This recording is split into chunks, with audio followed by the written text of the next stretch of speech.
Renoir is one of the great five masters of Impressionism that established the Impressionist style in Paris in the early 1870s, which came to maturity in the late 1870s and 1880s. The river, particularly the Seine, was a crucial subject for the Impressionists as they got out of Paris into the countryside, sometimes just round the corner from well-known industrial spots, sometimes picnic places made popular by the new middle classes in Paris who sought to get out into the countryside. But scenes of elegant figures at picnics or boating on the Seine were a classic subject for the Impressionists to treat.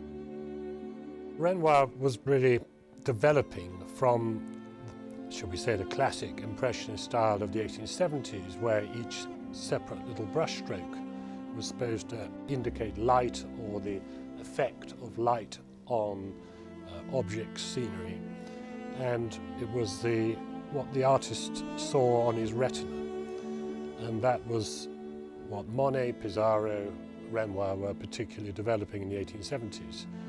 Now we move to a more mature phase in his life when he's looking at the other influences, at other great artists. We see him moving away from the individual brushstroke to a richer surface, to a tapestry of colour and textures, which provides this luxuriant feel that the picture gives.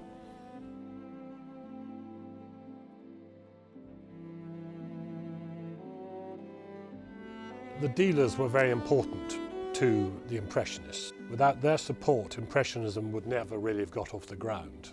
Two of the most important figures were Paul Durand-Ruel and Ambrose Vollard. And this picture was in the possession of both of them at different times. In fact, this picture went from Vollard to Paul Durand-Ruel. It was in a great exhibition in 1920 and was purchased by the American artists, a husband and wife duo, Frank and Alice Osborn, who were both self-taught artists, and they purchased this picture amongst a collection of Impressionists that they formed. After the death of Alice, they left a bequest to the Philadelphia Museum, and this picture was in the Philadelphia Museum for 25 years before being deaccessioned to create funds for the acquisition of other works.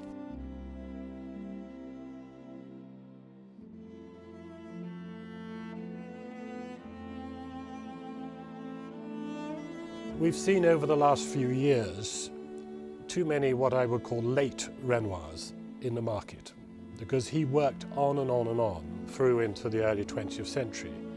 And we see many, shall we say, rather less well-worked paintings, studies, perhaps when his eyesight was going.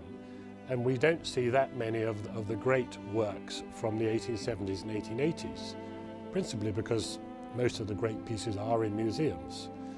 So to actually have a painting from the mature middle of the 1880s, which depicts a very impressionist subject of this scale, this degree of colour, this degree of work, this is quite unusual in the market.